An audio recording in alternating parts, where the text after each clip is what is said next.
Kemudian kita lanjutkan dengan majelis ilmu. Salawat dan salam yang lupa kita junjungan kepada Nabi kita Muhammad Sallallahu Alaihi Wasallam beserta sahabat beliau dan orang-orang yang istiqomah menjalankan sunnah-sunnah beliau. Tayyib Jawarahimahullah, kita masih membahas bab tentang al-haud, yaitu telaga yang disebut di sini adalah telaga Nabi kita Muhammad Sallallahu Alaihi Wasallam. Pertemuan sebelum sudah bahas apakah telaga ini berada sebelum sirat ataupun telaga ini ketika masih di mahsyar.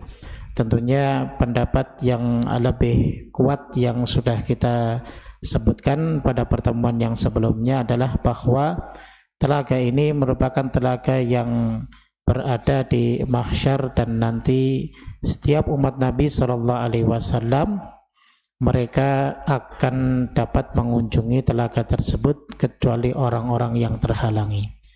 Dan pada pertemuan ini insya Allah kita akan membahas orang-orang yang terhalangi untuk mendekati telaga Nabi Sallallahu Alaihi Wasallam. Taib jamaah sekalian rahimakumullah, sebelum kita bahas poin itu, maka kita tentunya harus tahu siapa orang-orang yang dapat mendatangi telaga Nabi Sallallahu Alaihi Wasallam. Khususnya adalah mereka orang-orang yang pertama bisa minum dari telaga Nabi Sallallahu Alaihi Wasallam. Disebutkan dalam sebuah riwayat yang dibawakan oleh Ibnu Umar radhiyallahu taala anhuma, Nabi Sallallahu Alaihi Wasallam pernah bersabda, awwalun nas wurudan alaih. Jadi manusia yang pertama kali akan mengunjungi telaga Nabi Sallallahu Alaihi Wasallam adalah fuqara'ul muhajirin. Jadi mereka dari kalangan orang-orang fakir dari sahabat muhajirin.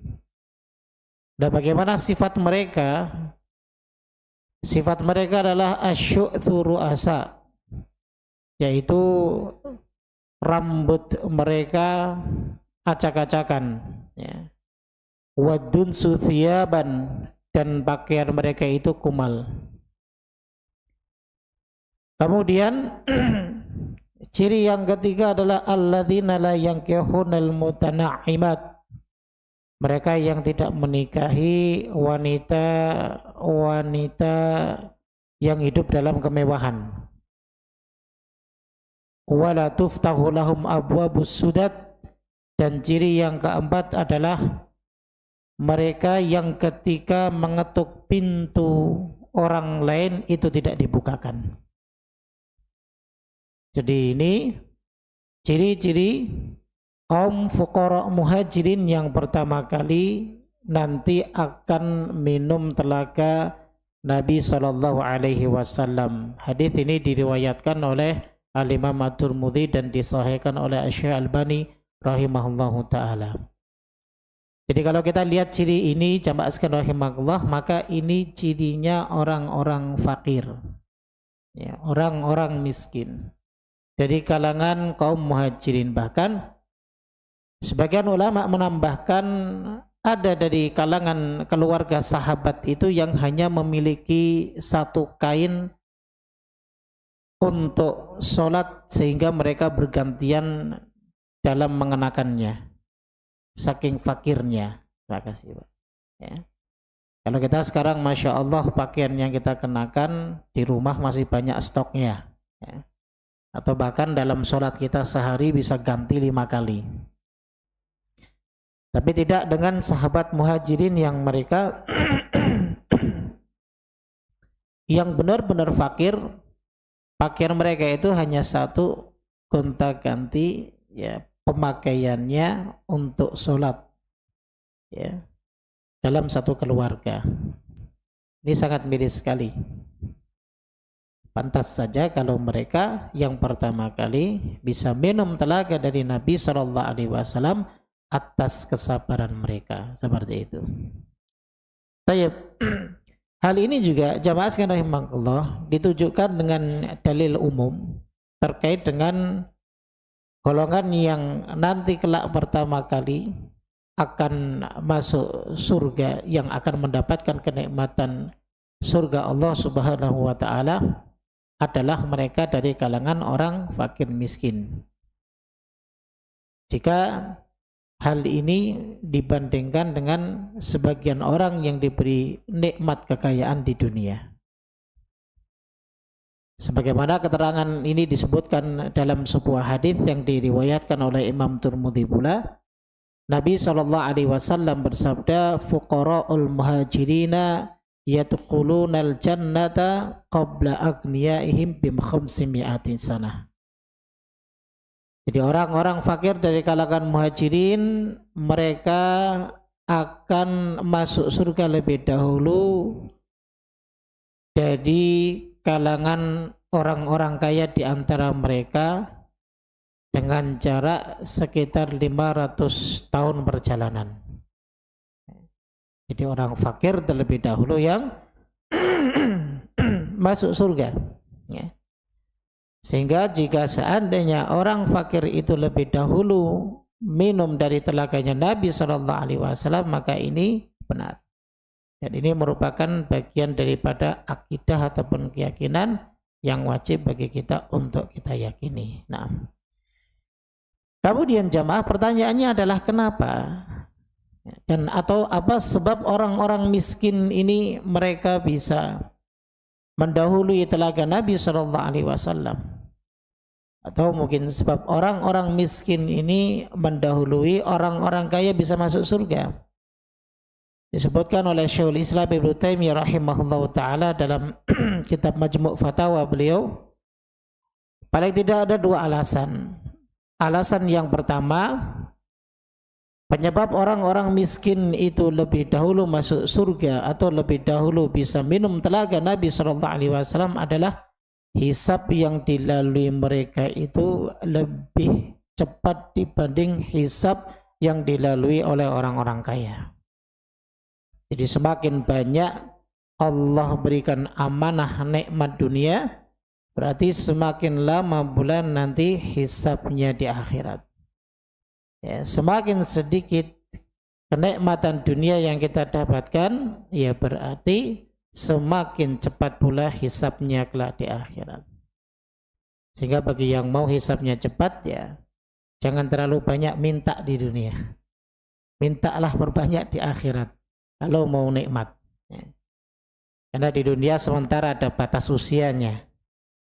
Paling juga kalau udah 50 tahun ke atas, penyakit rematik kita udah mulai angot-angotan kalau orang Jawa bilang. Ya. Atau mungkin kolesterolnya, ya. Atau mungkin darah tingginya, ya udah nggak bisa nikmati apa yang kita inginkan. Keinginan hanya sekedar keinginan, tapi menikmatinya terkadang terbatasi dengan usia kita. Tapi kalau yang kita minta adalah akhirat, kenikmatan akhirat, kebahagiaan akhirat, itu kebahagiaan yang tidak ada ujungnya, kebahagiaan yang apa? Yang abadi. Begitu. Namun bukan berarti kita tidak boleh meminta kaya. Jika kekayaan tersebut bisa menjadikan wasilah bagi kita lebih taat dan lebih dekat dengan Allah Subhanahu wa taala, itu pun lebih baik, seperti itu. Kemudian alasan yang kedua, kenapa orang miskin itu didahulukan ke telaga ataupun didahulukan masuk surga dibanding orang-orang kaya? Karena ketika di dunia mereka orang-orang miskin itu belum merasakan dalam tanda kutip kebahagiaan, kenikmatan, ya. Sehingga ketika mereka nanti di akhirat, maka mereka akan diberikan kenikmatan lebih dahulu dibanding orang-orang kaya yang sudah merasakan kenikmatan di dunia. Bahkan ada bayi yang baru lahir pun sudah kaya. Sampai dia wafat bahkan punya 7 turunan pun masih kaya juga. Kan ada takdirnya seperti itu ketika di dunia. Namun belum tentu dia mendapatkan kebahagiaan kelak di akhirat. Dia sudah bahagia itu di dunia. Pakaian yang dia kenakan, outfitnya aja mungkin udah 20 juta. Ya. Dibanding orang-orang yang biasa yang mengenakan pakaian ya ala kadarnya saja. Jadi kenikmatannya itu sudah didapatkan di dunia, sehingga Ketika nanti di akhirat kenikmatannya ditakjilkan, artinya diakhirkan, bukan dita'ajilkan, yaitu didahulukan. Yang ditakjilkan, yang didahulukan adalah mereka orang-orang miskin. Jadi itu dua alasan yang disebutkan oleh Syekhul Islam Ibnu Taimiyah rahimahullahu taala terkait dengan sebab kenapa orang miskin itu lebih didahulukan untuk merasakan telaganya Nabi SAW ataupun lebih dahulu masuk surga. Nah, kemudian jawab rahimahullah, pertanyaannya begini lagi, ada pertanyaan lagi seperti ini. Berarti kalau orang miskin itu lebih dahulu bisa merasakan telaganya Nabi SAW dan mereka adalah orang-orang yang golongan yang lebih dahulu masuk surga, bisa nggak dikatakan mereka itu lebih mulia dibanding orang-orang kaya? Ya. Belum tentu. Ya. Jadi meskipun orang-orang kaya itu ditakhirkan sebab karena hisabnya nanti masih panjang, bisa jadi ketika orang kaya itu nanti masuk surga, maka mereka lebih mulia dibanding orang-orang miskin. Ya. Sebab di dalam Islam Allah Subhanahu wa ta'ala dan Rasulnya juga membahas tentang keutamaan orang-orang kaya, orang-orang yang punya harta. Di antaranya mereka mampu untuk menginfakkan hartanya di jalan Allah. Bahkan di dalam Al-Quran ketika Allah memerintahkan untuk jihad fi sabilillah, hampir semua ayat Allah sebutkan dengan bi amwalihim terlebih dahulu. Cuma hanya satu ayat yang Allah sebutkan bi anfusihim wa amwalihim, dengan jiwa dan dengan harta. Tapi mayoritas semua ayat yang menyebutkan wajahidu dan berjihadlah fi sabilillah dengan di jalan Allah, Allah sebutkan pertama kali bi amwalihim ataupun bi amwalikum, dengan harta kalian. Karena jihad dengan harta itu lebih ringan dan lebih mudah dibanding jihad dengan jiwa. Daripada ngorbanin jiwa, nanti belum tentu saya pulang lagi, hartanya nggak ada yang nikmatin, lebih baik harta saya dulu deh yang berangkat. Kan begitu. Ya. Kadang orang lebih sayang dengan jiwanya dibanding orang sayang dengan hartanya. Namun juga kadang ada yang kebalik. Ada orang yang lebih sayang dengan hartanya dibanding sayang dengan jiwanya. Tapi secara akal sehat tentunya orang lebih sayang jiwanya dibanding hartanya. Sehingga lebih gampang ketika mereka mengeluarkan hartanya di jalan Allah Subhanahu wa ta'ala. Ini kan termasuk keutamaan orang kaya. Bahkan ada sebuah riwayat dalam hadis yang sahih, beberapa mereka ahlu suffah, mereka orang-orang miskin dari kalangan sahabat Nabi SAW sempat dalam tanda kutip protes mendatangi Nabi SAW. Mereka iri dengan amalan dan kemudahan yang dapat menghasilkan pahala yang besar di sisi Allah Subhanahu wa ta'ala kepada orang-orang kaya. Datang ke Rasulullah, mereka mengatakan, ya Rasulullah, dhahaba ahlud duthur bil ujuri wan ni'mah. Wahai Rasulullah, orang-orang kaya itu telah mendahului kami dalam hal apa? Dalam hal kenikmatan dan dalam hal ibadah serta dalam hal pahala. Jadi mereka protes karena orang-orang kaya itu mereka potensinya besar untuk mendapatkan pahala dari Allah ketika mereka bisa memanfaatkan kekayaan mereka sebagaimana yang dilakukan oleh para sahabat radhiyallahu taala anhum, bisa berinfak. Ketika Nabi SAW membuka peluang untuk berinfak, maka mereka akan berlomba-lomba dalam berinfak. Dan kita tahu dalam sejarah tercatat para sahabat Nabi radhiyallahu taala anhum, mereka yang diberi kelebihan harta oleh Allah Subhanahu wa taala, infak mereka tidak sedikit. Ya. Bahkan mereka tidak peduli dengan keluarganya, ada yang diinfakkan semua harta yang mereka miliki. Ada sebagian harta mereka diinfakkan. Ya. ada 1/4 harta mereka yang dikeluarkan. Jadi kalau sudah ya, berbicara tentang infak fi sabilillah, maka mereka akan semangat untuk mengeluarkannya. Seperti itu. Jadi tidak mikir lagi besok makan apa, anak mereka siapa yang nanggung nafkahnya. Mereka tidak berpikir. Ya. Bahkan tidak sedikit dari kalangan sahabat ketika mereka wafat yang saat hidupnya itu kaya, mereka tidak meninggalkan waris kecuali hanya sedikit. Ya. Jadi ini menunjukkan bahwa meskipun para sahabat dahulu yang hidup sezaman dengan Nabi SAW diberi kekayaan dan kelebihan harta oleh Allah, namun mereka tidak silau dengan harta tersebut. Karena mereka jadikan itu sebagai apa? Wasilah mereka untuk mendekatkan diri kepada Allah Subhanahu wa Ta'ala. Ya, jadi ini menunjukkan bahwa kekayaan orang-orang yang Allah mudahkan dalam urusan dunianya itu pun bisa mengantarkan mereka kepada kemuliaan. Seperti itu. Kemudian ya, alasan yang kedua, ya, tidak berarti orang-orang kaya yang mereka tertahan terlebih dahulu, ya, dihisab mereka dan mereka tidak bisa mendahului orang-orang miskin di antara orang-orang mukmin yang dapat merasakan telaga Nabi sallallahu alaihi wasallam ataupun merasakan surga Nabi sallallahu alaihi wasallam, ya, adalah karena terkadang dalam dakwah ini tidak dapat berjalan kecuali orang yang berilmu dengan orang kaya itu bisa saling support ataupun berdampingan. Ya. Namun orang yang hanya punya harta jangan banyak ngatur sama orang yang berilmu. Ya.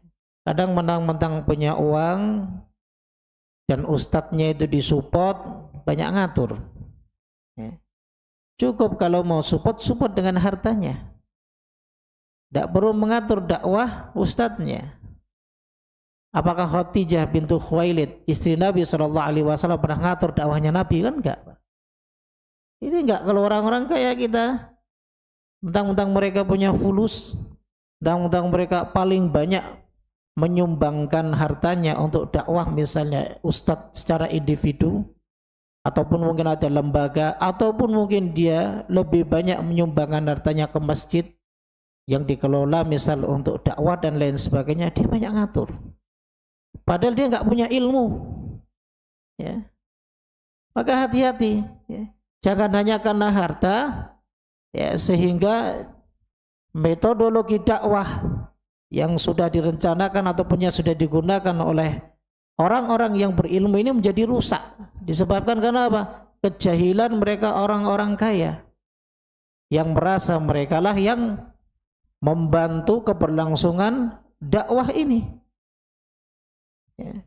Padahal Islam itu nggak butuh mereka, Allah nggak butuh mereka. Ya. Dan sejatinya kalau ustaz-ustaz yang ikhlas itu nggak butuh juga dengan mereka. Justru mereka itu yang butuh dengan Islam. Ya. Jadi mereka diberi kesempatan untuk apa? Untuk bisa ikut serta dalam perjuangan Islam.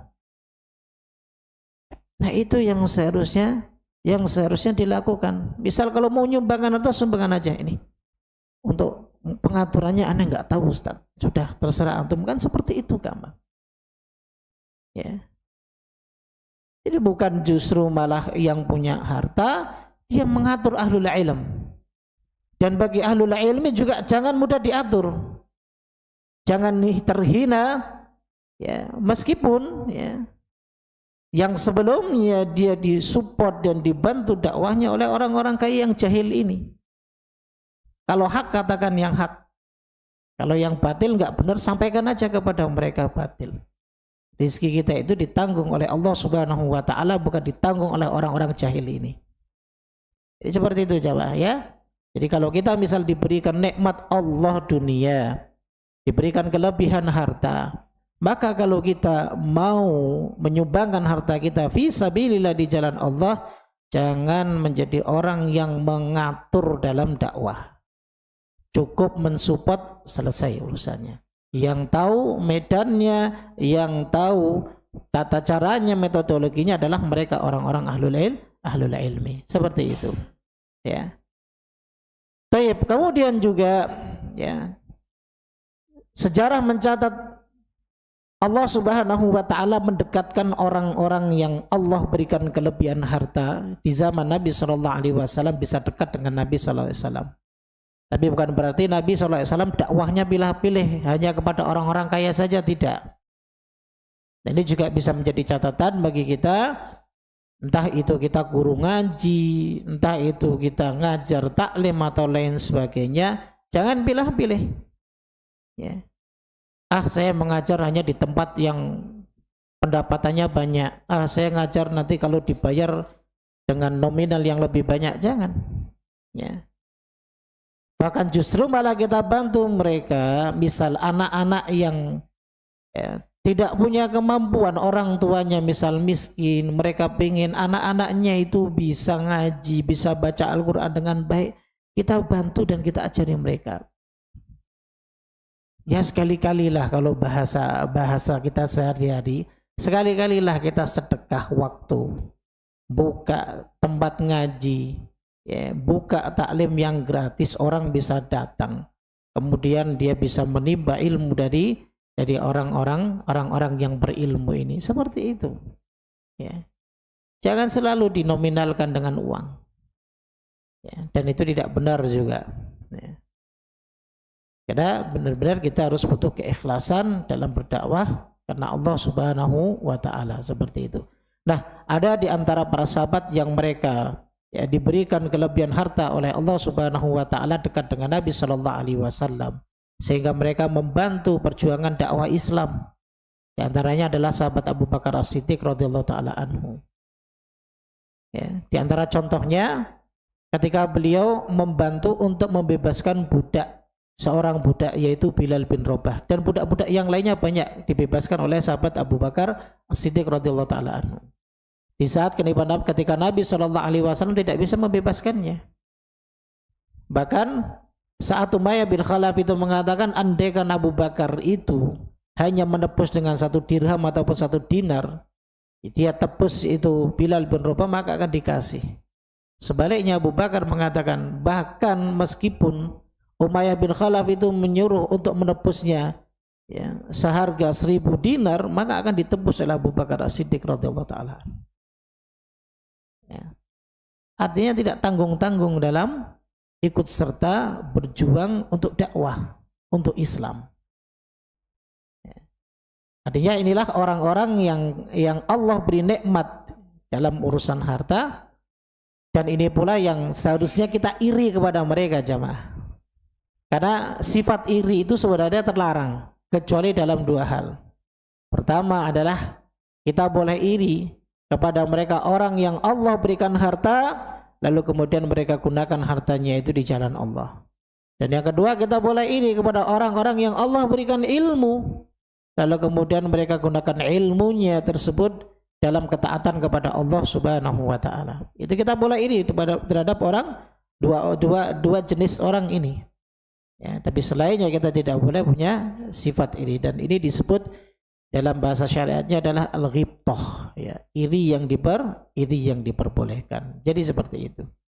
Nah, artinya adalah bahwa orang-orang kaya pun mereka bisa lebih mulia dibanding orang-orang miskin, meskipun mereka masuk surganya diakhirkan dibanding mereka orang-orang miskin, tapi mereka bisa mulia dengan harta yang mereka miliki dan mereka bisa gunakan untuk perjuangan ya, di jalan Allah Subhanahu wa taala.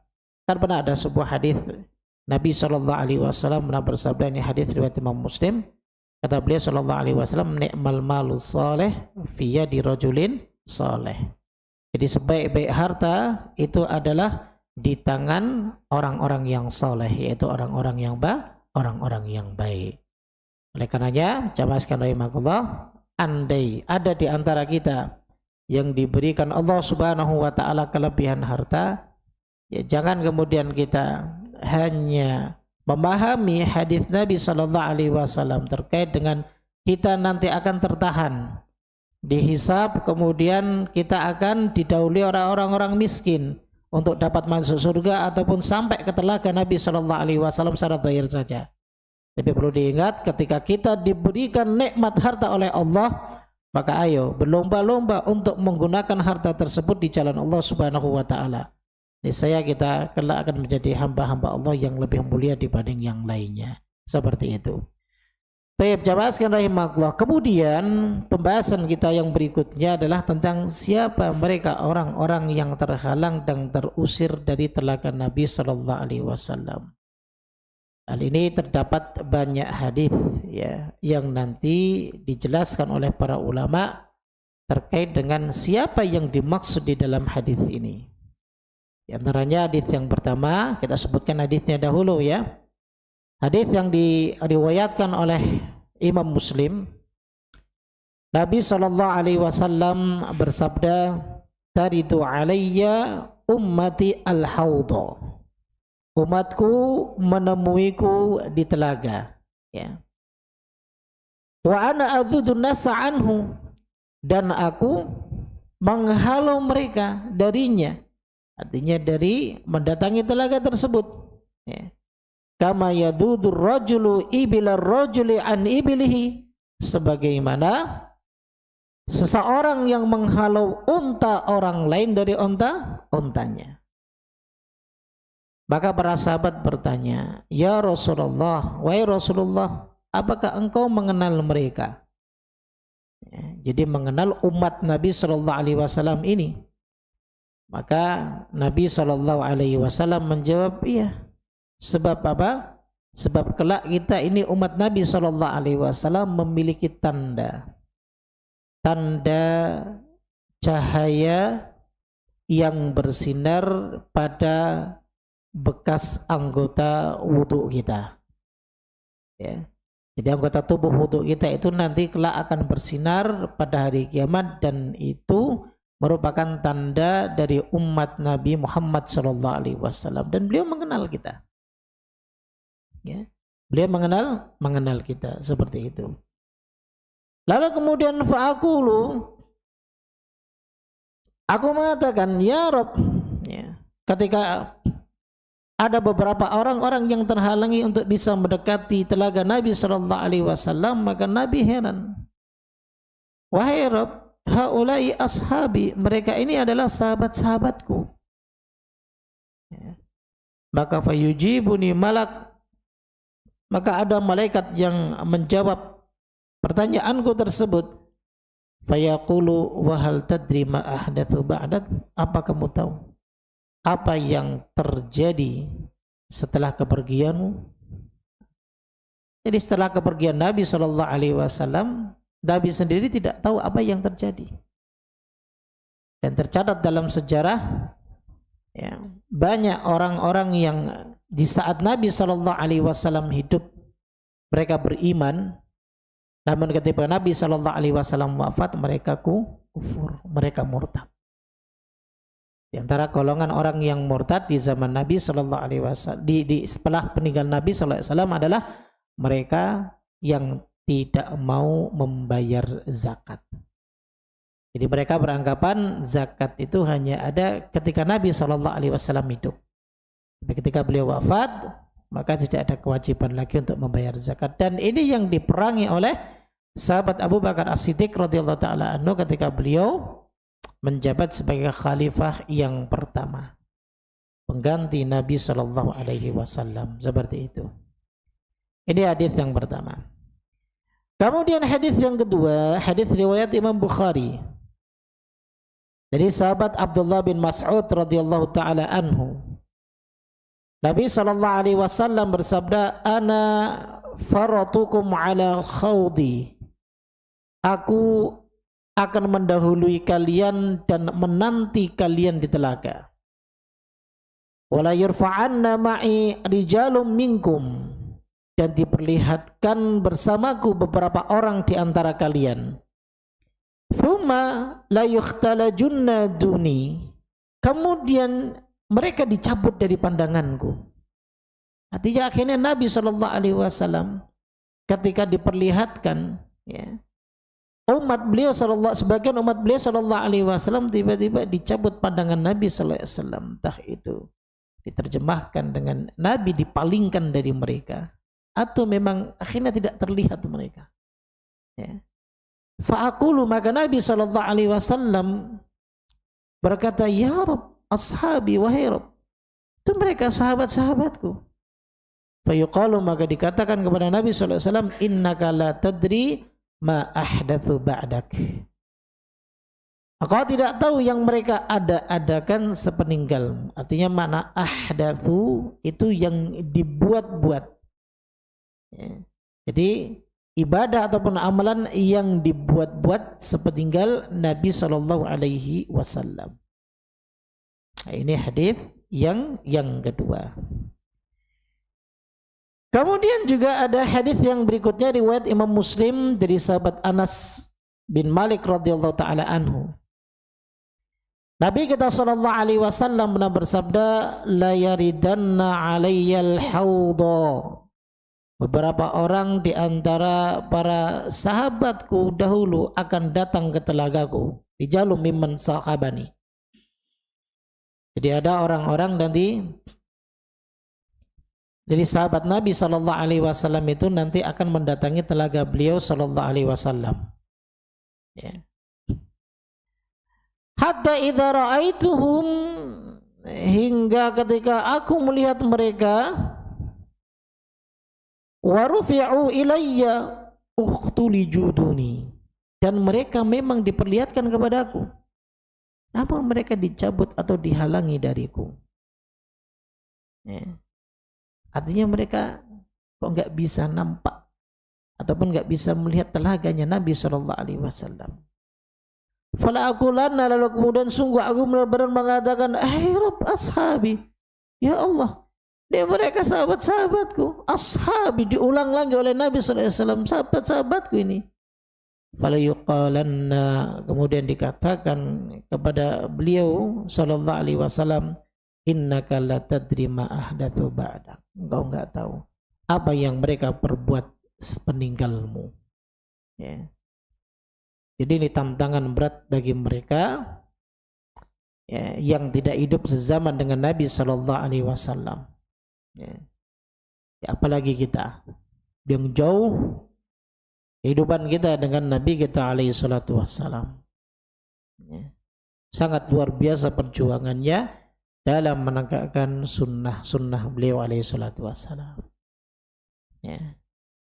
Maka bersabar jamaah, bersabar di atas sunnah beliau. Karena ciri orang yang mencintai beliau sallallahu alaihi wasallam bukan hanya dengan pujian. Orang yang mencintai beliau sallallahu alaihi wasallam bukan ditujukan dengan perayaan.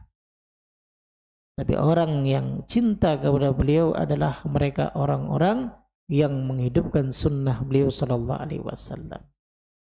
Beliau sallallahu alaihi wasallam dalam hadis yang sahih, man ahya sunnati faqad ahabbani. Barang siapa yang menghidupkan sunnahku, maka berarti dia mencintaiku. Wa man ahabbani fakuntu ma'hu fil jannah. Siapa yang mencintaiku, ya, maka aku akan bersamanya di surga.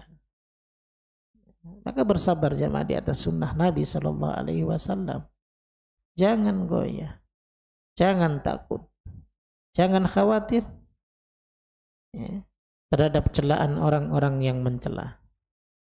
Selama apa yang kita kerjakan, apa yang kita amalkan, itu ada dalilnya, ada ajarannya, ada contohnya dari Nabi kita alaihi salatu wassalam, maka kerjakan itu semuanya seperti itu. Baik. Kemudian dalil yang berikutnya, ya, saya sebutkan di dalil yang terakhir yang memiliki lafaz yang berbeda. Riwayat Imam Bukhari, ya, dalam sebuah hadis Nabi SAW pernah bersabda, yaridu alayya yaumal qiyamati rahtun min ashabi. Pada hari kiamat beberapa orang sahabatku mendatangiku. Fayuhallauna 'anil haud kemudian mereka disingkirkan dari telaga. Fa'aqulu, maka aku berkata, ya Rabb ashabi, wahai Rabbku, mereka adalah sahabat-sahabatku. Fayaqulu, maka dikatakan kepada Nabi SAW, innaka la alima laka bima ahdathu ba'dak. Kamu tidak punya pengetahuan tentang apa yang mereka kerjakan sepeninggalmu. Innahum irtaddu ala adbarihim al-qahqara. Mereka berbalik ke belakang, keluar, ya, dan berpaling dari ajaranmu. Jadi diriwayatkan oleh Al-Imam Al-Bukhari. Jadi dari beberapa hadis-hadis yang disebutkan oleh Nabi SAW tentang mereka yang tertolak untuk mendekati telaga Nabi SAW bisa kita klasifikasikan.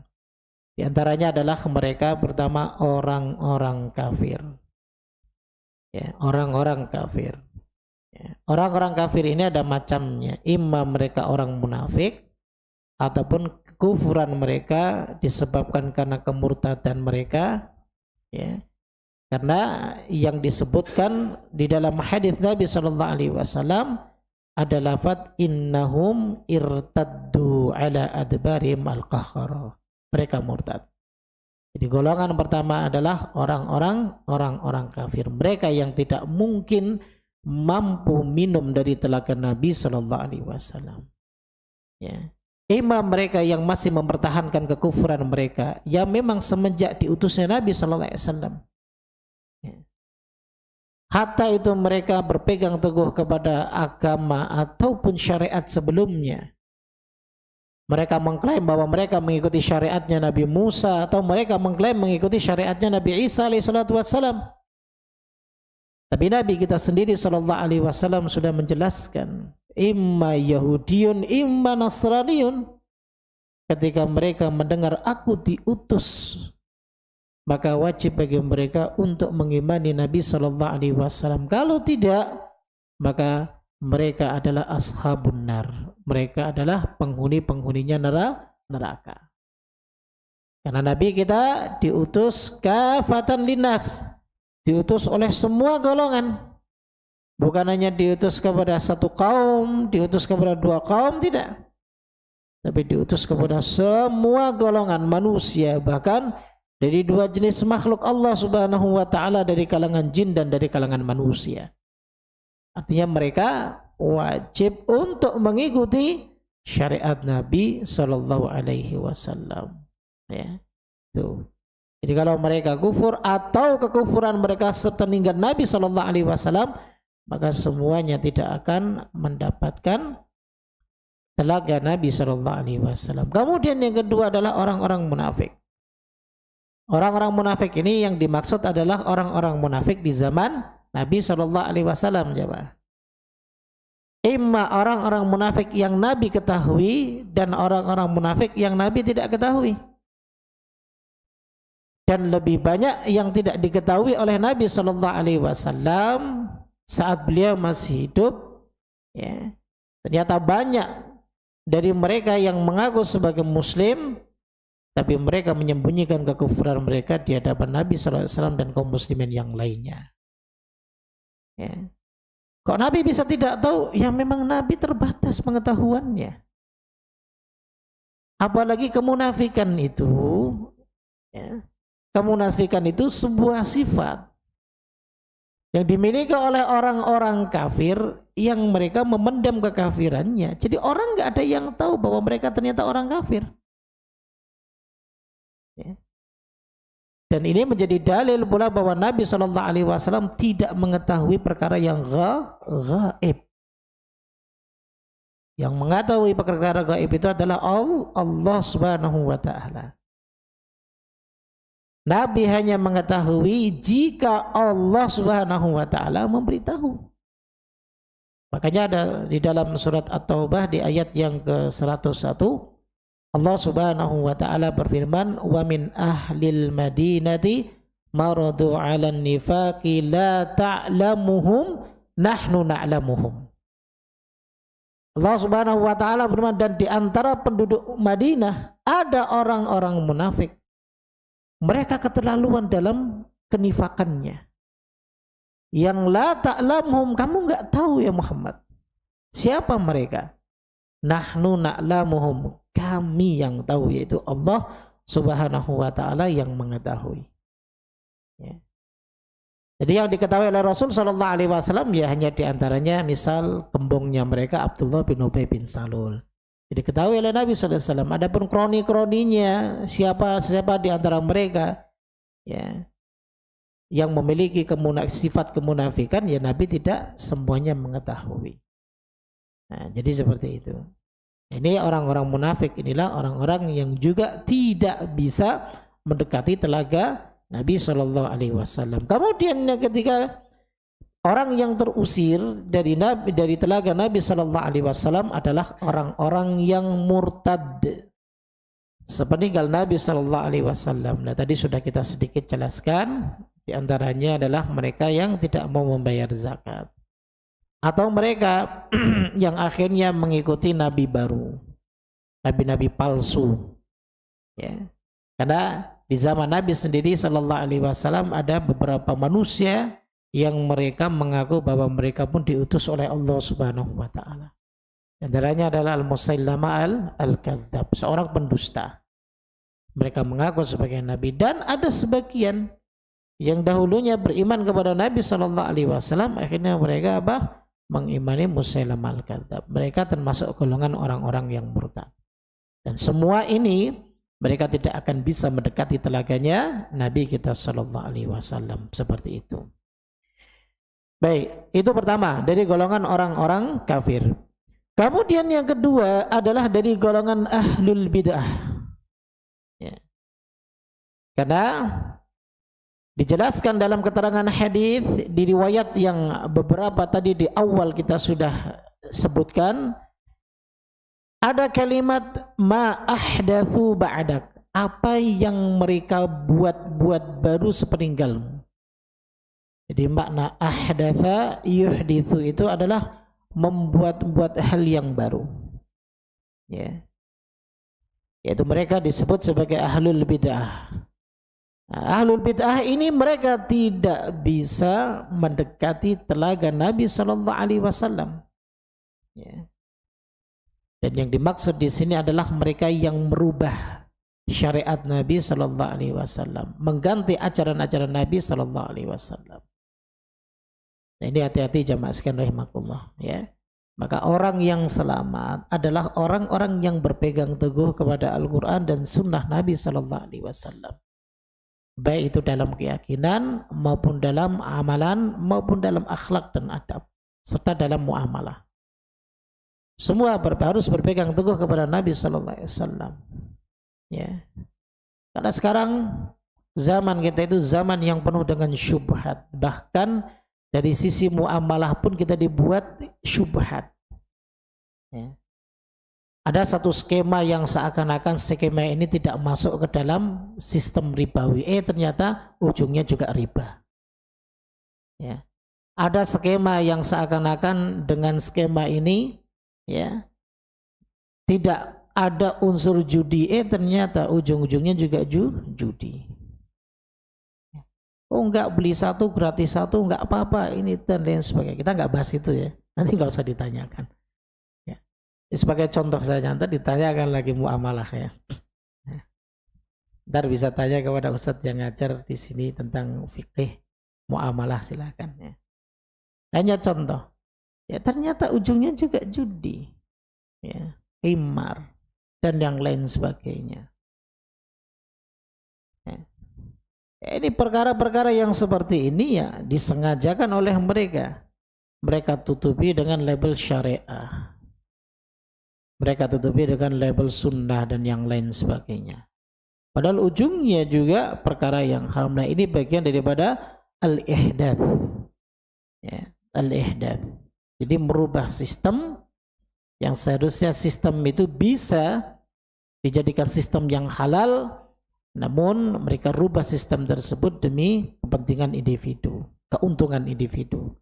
Jadi seperti itu. Ya. Atau mungkin dalam amaliyah yang lain. Ya. Dan yang dimaksud dengan ahlul bid'ah di sini juga adalah bid'ah akidah. Ya. Bid'ah dalam keyakinan. Ya, di antaranya mereka yang masih menisbatkan kepada Islam. Di antaranya adalah mereka kaum Khawarij ataupun kaum Mu'tazilah. Mu'tazilah ini pelopornya adalah Wasil bin Atha. Mu'tazilah ini muncul di awal abad kedua Hijriah. Jadi zamannya Al-Imam Al-Hasan Al-Basri rahimahullahu ta'ala. Jadi Wasil bin Atha ini dulu muridnya Imam Hasan bin Al-Basri. Dulu selalu duduk di majelisnya. Namun mungkin karena kecerdasannya dia selalu mempertanyakan tentang hukum pelaku dosa-dosa besar. Selalu yang dia tanyakan itu, yang dia debatkan tentang masalah itu. Ya. Kalau orang-orang yang melakukan dosa-dosa besar itu disebut sebagai orang fasik, dia nggak setuju. Dia lebih setuju dengan memberikan istilah baina manzilatain, di antara dua keadaan. Ya. Jadi kufur tidak, iman juga tidak. Kan lebih sulit memahaminya. Dia nggak mau mengistilahkan fasik karena kefasikan itu bisa masuk ke dalam kategori kufur. Jadi dia nggak mau. Itu Wasil bin Atha, saking pinternya keblinger.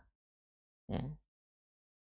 Sehingga akhirnya ujungnya adalah dia membuka majelis sendiri sehingga murid-muridnya jadi banyak. Wasil bin Atha. Dan diantaranya adalah dia membahas tentang takdir dan yang lain sebagainya. Nah, ini kita bahas dalam masalah akidah, ya. Lebih luas lagi tentang firqah. Jadi seperti itu. Namun ada sebagian pendapat dan ini dinukil dari kitab-kitabnya Mu'tazilah. Jadi di kitab-kitab yang lain enggak ada. Sehingga para ulama menyebutkan ini pendapat yang batil, yang tidak benar. Yang mengatakan bahwa sumber dari Mu'tazilah itu dari Ali bin Abi Thalib radhiyallahu taala anhu. Jadi Ali bin Abi Thalib itu dituduh sumbernya Mu'tazilah. Dan beliau juga katanya ya mendapatkan beberapa akidah-akidah ini dari ajaran Rasulullah Shallallahu Alaihi Wasallam. Jika dituduh sebagai Mu'tazilah yang sesat, ya maka berarti menuduh Ali bin Abi Thalib dan Rasulullah Shallallahu Alaihi Wasallam sesat. Ini ada di kitab-kitab mereka, tapi tidak ada di kitab-kitab umum, sehingga ini tidak bisa dipertanggungjawabkan. Ya, tidak bisa dipertanggungjawabkan. Seperti itu. Jadi yang dimaksud ahlul bid'ah yang tidak bisa mendatangi telaganya Nabi Shallallahu Alaihi Wasallam adalah mereka yang masih menisbatkan sebagai Muslim Islam, tapi mereka dari kalangan Khawarij, Mu'tazilah, dan juga diantaranya adalah di golongan Syiah Rafidhah. Nah, adapun misal bid'ah-bid'ah yang kita sering sebut, oh bid'ah amalan seperti ini, bid'ah amalan seperti itu yang ada di masyarakat, itu bisa saja terampuni dosanya. Imma sebab karena ketidaktahuan ataupun kejahilan mereka, atau sebab bid'ahnya hanya sampai di taraf amaliyah saja, tidak keyakinan. Ya. Jadi tidak bisa kita langsung sebut, oh neraka, tidak jamaah. Ya. Jadi ada hukumnya, ya. Itu mungkin bisa dibahas terkait dengan masalah apa tentang bid'ah begitu. Baik. Nah, ini yang disebutkan di dalam hadis ma badalu atau ma ahdatsu ba'dak. Ma ahdatsu ba'dak. Apa yang dibuat-buat setelah? Apa yang diganti setelahmu ya Muhammad? Nah, jadi tetap ya mereka menisbatkan mengatasnamakan bahwa ini dari syariat, ini dari Islam. Akan tetapi ternyata tidak pernah dikerjakan oleh Rasulullah Sallallahu Alaihi Wasallam dan mereka orang-orang yang hidup sezaman dengan beliau Sallallahu Alaihi Wasallam. Ya, jadi istilah bid'ah itu ya istilah yang disebutkan sendiri oleh Nabi Sallallahu Alaihi Wasallam jamaah. Ya, jadi jangan sampai merasa risih terkait dengan istilah tersebut. Nah, adapun nanti klasifikasinya yaitu baru bisa kita bahas dengan detail. Ya. Dan ini bukan tempat kita untuk membahas perkara seperti ini. Baik, kemudian yang terakhir, yang ketiga adalah mereka orang-orang yang zalim secara berlebihan. Jadi kezalimannya sangat besar. Siapa mereka yang disebut orang-orang yang zalim secara berlebihan? dan berpotensi untuk berbuat zalim secara kelebihan, ya di antaranya adalah pejabat, pemimpin rakyat, baik dari tingkat yang kecil hingga tingkat yang besar. Sebab ketika mereka zalim pada satu hal, maka yang mereka zalimi bukan hanya satu orang, tapi yang mereka zalimi adalah banyak orang. Apalagi misal raja, presiden, atau perdana menteri misalnya. Ya. Jadi potensi untuk masuk ke dalam perbuatan zalim yang lebih besar itu sangat besar. Yang berlebihan itu sangat besar. Yang dimaksud berlebihan apa? Karena mereka diberi amanah, diberi tanggung jawab umat, rakyat, tapi mereka justru zalim. Begitu juga orang-orang yang diberi wewenang, tidak hanya mereka, mungkin orang yang diberi wewenang umat untuk memegang baitul mal misal, atau mungkin yang kecil lah, mungkin kita nih yang diberi amanah untuk memegang harta masjid misalnya sebagai panitia masjid ataupun panitia dakwah dan yang lain sebagainya, ini amanat besar. Jadi kalau kita berbuat zalim, berarti secara umum kita berbuat zalim kepada umat semuanya. Ya. Baik. Kemudian tidak hanya itu, ya, tidak hanya itu, mereka juga yang ikut mensupport, ya, yang ikut mensupport atau yang ikut membantu dalam kezaliman tersebut, atau yang mengiyakan, ya, atau yang mendukung bahkan. Hati-hati. Bagi yang mendukung kezaliman pun, maka mereka juga masuk ke dalam bentuk kezaliman yang berlebihan. Jadi mereka orang-orang seperti ini adalah orang-orang yang ada potensi untuk tidak mendekati telakanya Nabi Sallallahu Alaihi Wasallam. Ya, kemudian pertanyaannya, Ustaz, gimana kalau ada zalim kepada seseorang? Ya, apakah mereka tidak bisa mendekati telaga Nabi Sallallahu Alaihi Wasallam? Ya, insya'a Allah bahwa insya'a la yaqrub. Jika Allah berkehendak mereka bisa mendatangi, kalau Allah enggak berkehendak mereka enggak bisa mendatangi. Ya. Kalau kezalimannya juga besar seperti itu. Nah, inilah tiga golongan yang tidak bisa mendatangi telaganya Rasulullah sallallahu alaihi wasallam. Nah, mungkin ya secara sederhana masing-masing dari kita ya bisa menilai diri kita. Layakkah kita untuk mendekati dan bisa meminum air dari telaganya Rasul sallallahu alaihi wasallam? Yaitu kembali kepada kita masing-masing, dan kita masih punya kesempatan jamaah. Mungkin bagi kita yang mungkin masuk ke dalam salah satu dari tiga golongan ini, maka kita masih bisa bertaubat kepada Allah dan memperbaiki diri supaya kita juga tergolong sebagai orang-orang yang dapat meminum telaganya Nabi kita sallallahu alaihi wasallam. Itu saja mungkin yang bisa kami sampaikan. Wallahu taala alam bissawab. Nah, ada yang ditanyakan ya, Mah? Ya, Allah.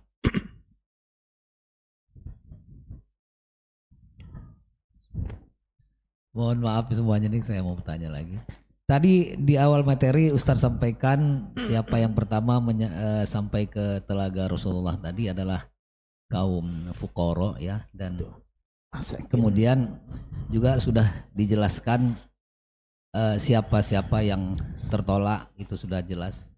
Yang saya mau tanyakan, tadi juga dibahas tentang ahli ilmu ya, tapi ada kaitannya tidak spesifik, hanya dikaitkan dengan orang yang banyak harta. Yang saya mau tanyakan adalah kalau posisi ustadz sendiri itu golongan yang seperti apa sampai kepada telaga itu, Ustadz? Itu aja sedikit saja, Ustadz. Terima kasih. Assalamualaikum warahmatullahi wabarakatuh. Waalaikumsalam warahmatullahi wabarakatuh. Terkait dengan ustadz sendiri ya tergantung. Kan ustadz itu kan sifatnya sebutan orang yang mengajarkan ilmu, Pak. Jadi tergantung apakah dia membimbing ya jamaahnya agar bisa sampai ke telaga Rasulullah sallallahu alaihi wasallam, atau justru mereka menjauhkan dari telaganya Rasulullah sallallahu alaihi wasallam. Ya kan? Ya. Karena kalau sudah disebut ustadz, ya siapapun juga bisa disebut ustadz. Yang kadang yang dia ya suka nyebul-nyebul ataupun masih komat kamit dengan menggunakan ini juga bisa disebut ustadz kalau pakaiannya putih kan begitu. Ya. Jadi tergantung Mbak, tergantung apa yang dia sampaikan. Kalau dia jujur dalam penyampaiannya, dia bisa untuk memberikan pencerahan kepada umat, ya, tidak untuk kepentingan pribadi ataupun golongan. Dia selalu menyampaikan dalil-dalil dari Al-Quran dan Sunnah Nabi Sallallahu Alaihi Wasallam. Maka justru orang-orang yang menunjuki seperti ini adalah mereka orang-orang yang sangat mudah untuk mendekati telaga Nabi Sallallahu Alaihi Wasallam. Kenapa demikian? Karena mereka adalah orang-orang yang dalam tanda kutip membantu untuk ya, memahamkan umat tentang agama Allah Subhanahu wa taala. Tapi juga ya ujiannya besar, ya. Ujiannya sangat besar, ya. Andaikan dia sengaja menyampaikan sesuatu yang tidak hak, ini sengaja, ya, maka juga ancamannya luar biasa, ya. Bisa jadi ya dia masuk ke dalam golongan orang-orang yang merubah agama, ya. Kalau dia tidak jujur, ya, ataupun dia sengaja untuk mempertahankan, ya, kesalahannya tersebut. Kan ada sebagian yang karena merasa egonya tinggi, ya, karena atau dia merasa ada kebutuhan, ya, sesuatu, ini dia mempertahankan kesalahannya. Kalau untuk mempertahankan kesalahannya untuk dirinya sendiri tidak mengapa, tapi kalau sudah mempertahankan kesalahannya lalu kemudian kesalahan umat itu juga dipertahankan, nah, ini berarti dialah yang menggiring, ya, sebagian dari pengikutnya justru untuk menjauh dari telaga Nabi Sallallahu Alaihi Wasallam. Nah, jadi begitu Pak, ya, kesimpulannya ya tergantung apa yang dia sampaikan dan apa yang dia ajarkan, seperti itu. Wallahu a'lam bishawab. Gimana Pak? Gimana? Kurang jelas. Oh ya, belakangan nggak apa-apa. Tapi paling mulia gitu Pak, ya. Ya boleh. Nah, ya kita berharaplah masuk paling depan dan diberi kemuliaan paling tinggi oleh Allah, ya. Jadi artinya minta sama Allah itu jangan nanggung-nanggung lah itu. Minta yang lebih seperti perintah Nabi Sallallahu Alaihi Wasallam, kalau kamu mau ingin minta surga itu yang paling tinggi, Firdaus. Jangan tanggung-tanggung. Nggak apa-apa ya Allah, saya dapat surga paling rendah, yang penting masuk surga gitu. Kalau dapat surganya paling rendah berarti ada potensi lama-lama di neraka gitu, ya kan? Jadi minta yang paling tinggi biar disegerakan, seperti itu. Nah, Allah. Makasih Pak soalnya. Ada lagi yang lain? Nah, silakan. Assalamualaikum warahmatullahi wabarakatuh. Waalaikumsalam. Izin bertanya Pak Ustadz, nanti ada orang-orang yang akan masuk surga tanpa hisab, tanpa azab, ya. Apakah orang-orang tersebut tetap melalui proses yang Pak Ustadz pernah jelaskan sebelumnya dan hari ini? Dan maksud saya proses-proses setelah kematian ini, apakah mereka tetap akan melaluinya atau langsung masuk surga? Syukran. Wassalamualaikum warahmatullahi wabarakatuh. Jadi proses yang baru kita bahas itu baru mahsyar, Pak. Jadi mulai dari dia dibangkitkan oleh Allah, kemudian dia dikumpulkan di mahsyar, dia bisa mendapatkan naungan dari Allah Subhanahu wa taala, dan baru sampai di telaga Nabi Sallallahu Alaihi Wasallam. Artinya orang-orang yang nanti bisa masuk surga tanpa hisab dan tanpa adab, ya tentunya nanti mereka akan melewati di yaumul hisab, di waktu di mana semua manusia dihisab oleh Allah Subhanahu wa taala. Ya, nanti akan kita bahas ya setelah pembahasan ini, maka mereka selamat dari itu. Jadi begitu. Nah, adapun nanti ada mizan dan nanti lain sebagainya, ada sirat, apakah mereka melewati sirat juga atau tidak? Ya tentunya semua mereka akan melewatinya. Namun mereka dimudahkan dalam hisabnya, artinya tanpa dihisab oleh Allah Subhanahu wa taala. Jadi nanti akan kita bahas hisab itu ada berapa ya. Pembahasan hisab itu ada hisab yang sifatnya hanya Allah Subhanahu wa taala menyodorkan saja catatan amalnya, inilah amalmu, sudah. Ada hisab sifatnya hisab yang detail. Istilahnya sampai kayak seseorang itu didikte, ini loh kesalahanmu 1, kamu begini, kesalahanmu 2, kamu begini dan sebagainya. Itu ada yang sampai seperti itu nanti di pembahasan hisab. Tapi yang jelas kalau hisabnya ya masuk surga tanpa hisab, ya berarti mereka selamat dari hisab yang begitu panjang itu ya gitu Pak. Wallahu a'lam bishawab. Nanti kita akan bahas tentang hisab. Baik, kemudian ini pertanyaan terakhir mungkin ya dari penanya. Assalamualaikum warahmatullahi wabarakatuh. Afan izin bertanya di luar tema. Ayah kami sudah meninggal 14 tahun yang lalu, sedangkan ibu kami sudah meninggal lebih dulu dari ayah kami. Kami 7 bersaudara, 5 perempuan, 2 laki-laki.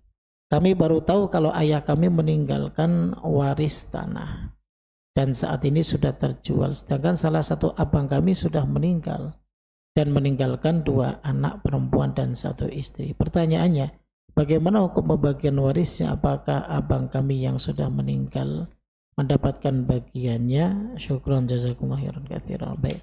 Tergantung, kalau dia meninggalnya lebih dulu ya dari orang tuanya, ya dia tidak mendapatkan harta waris.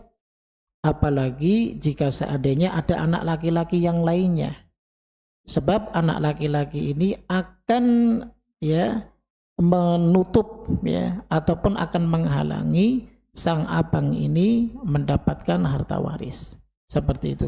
Kecuali tidak ada anak laki-laki yang lainnya. Seperti itu. Sebab kenapa? Sebab jika tidak ada anak laki-laki, maka cucu laki-laki berhak untuk mendapatkan harta waris.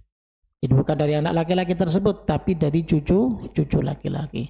Kenapa? Karena orang yang meninggal ya lebih dahulu, misal dari orang tuanya yang memiliki waris, ya maka dia tidak mendapatkan harta waris, kecuali dia meninggal setelah orang tuanya meninggal. Ya namun ya sekali lagi, jika ada anak laki-laki yang lainnya, wallahu alam, sebatas pengetahuan saya itu mereka tidak mendapatkan harta waris. Jadi seperti itu. Atau mungkin nanti bisa saya jawab penjelasannya lebih detail, nanti akan saya berikan ke mungkin ke Mas Fajar ataupun yang lainnya. Jadi seperti itu ya. Wallahu a'lam bishawab. Ini saja yang bisa kami sampaikan, mudah-mudahan bermanfaat. Subhanakallahumma bihamdik, asyhadu an la ilaha illa anta, astaghfiruka wa atubu ilaik. Assalamualaikum warahmatullahi wabarakatuh.